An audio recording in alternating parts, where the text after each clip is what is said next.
Hello, I'd just like to agree with the lady that all politicians are monkeys. They've got no original thinking. The idea of 15-minute cities has come from the World Economic Forum. This is nothing about clean air. It's all about the god of climate change and net zero. So it's nothing to do with clean air. It's just to control people, minimize their travel. Oil is actually a scarce commodity. It's becoming harder and harder to take oil out of the ground. It's costing more. So it's nothing but a scheme to keep the wealth in the hands of few by forcing everybody else not to drive and emotionally blackmailing us with the climate. Is it 10 years to live? 5 years to live for the planet? How many times have we heard it? Al Gore, Prince Charles, now King Charles. All of them. So they're all liars, to be honest. Yeah. So that's the issue.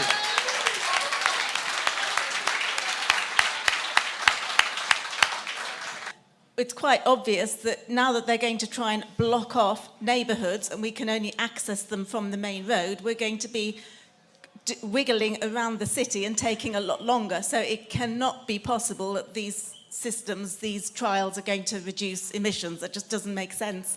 I did go to a drop-in session.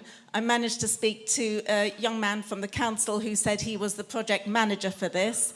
I tried to push him on a few points, particularly saying, where does this come from? It's not coming from the people. This is not democratic. Where does it come from? He did try to not answer. Eventually, he sort of said something about, we've been planning this for a long time.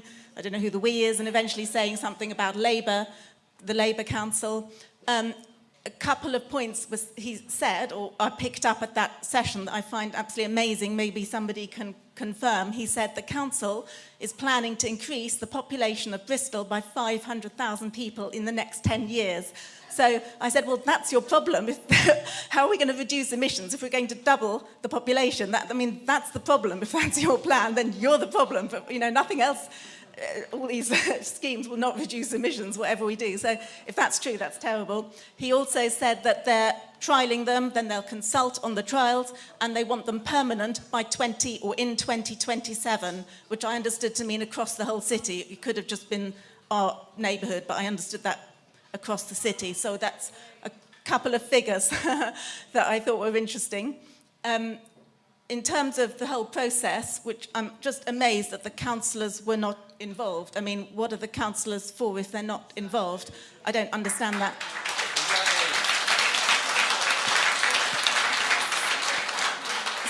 Hi there.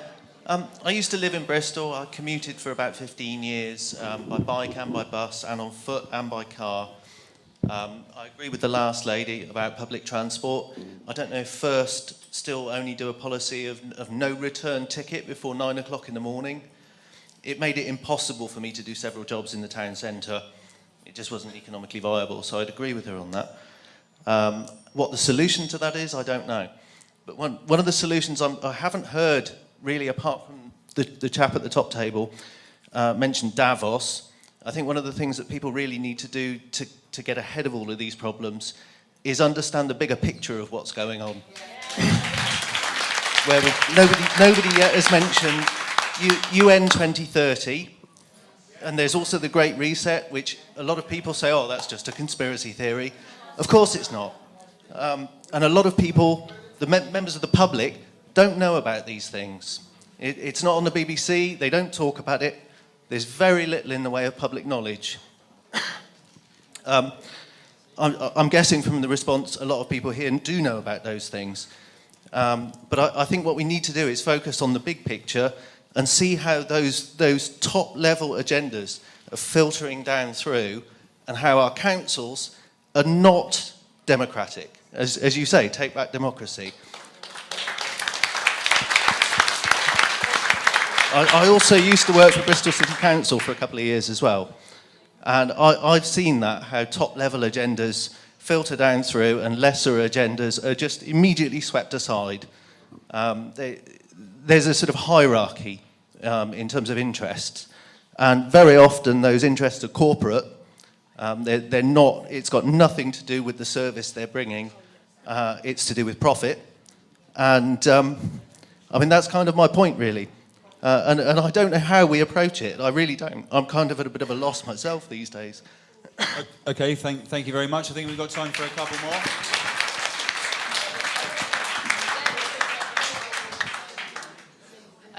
I'd just like to add to that the gentleman there said, the bigger picture is the council are portraying that we need to reduce CO2.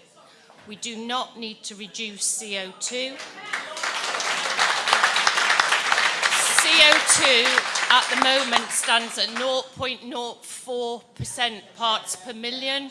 When it gets to 0.02, the trees start dying.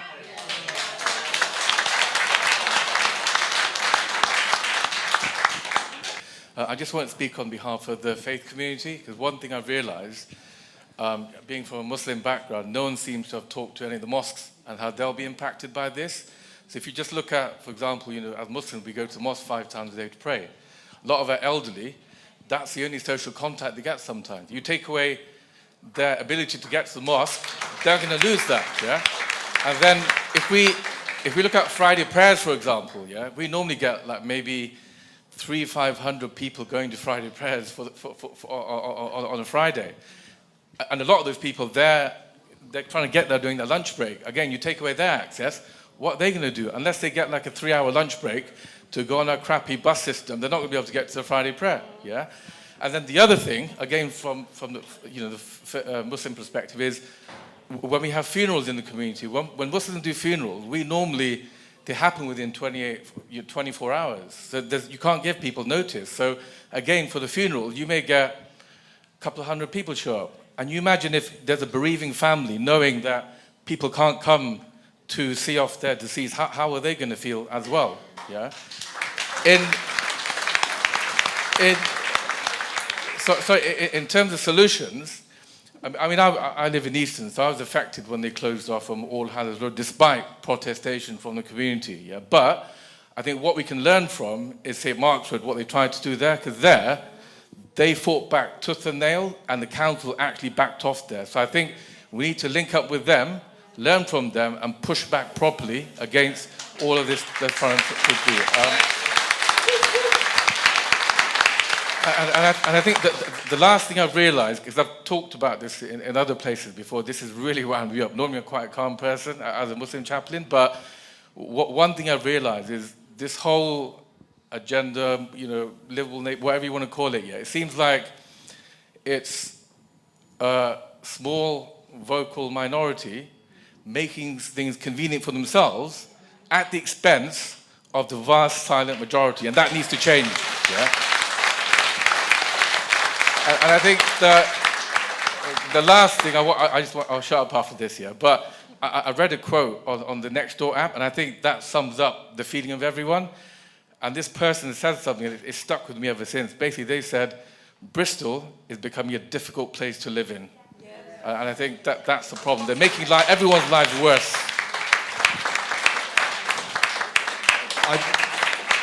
I just want to say a couple of things about what can be done. In Warrington, people organised, and like the gentleman's just made the point about St Mark's Road, and they organised and they were vocal and they got out and they convinced their colleagues and their friends and their neighbours and their work people, and they got the LTNs ripped out and taken down. In Southwark, we've seen the same thing. In London. In Ealing, we've seen the same thing. In Cambridge, we've just seen the councillor resign and a new councillor get elected because of the congestion charge. We're seeing up and down the country that people are saying no, that they're organising and challenging it. And that's what we need to do. They love it when we all say there's nothing that can be done. There's just a plan, it's just going to happen. We need to make sure we organise. So please come and see Chris and the rest of the team. I think the speakers have been brilliant, but I want to say thank you to everyone from Together's point of view. And let's get this message to everyone up and down the country. We're not going to put up with this anymore. We're going to organise, we're organising, we're fighting back. We're going to free our streets. We're going to take back democracy together. Let's all go to the pub. Let's carry on drinking, keep meeting, get involved here. Come on, Bristol, let's do it. Let's make a change together.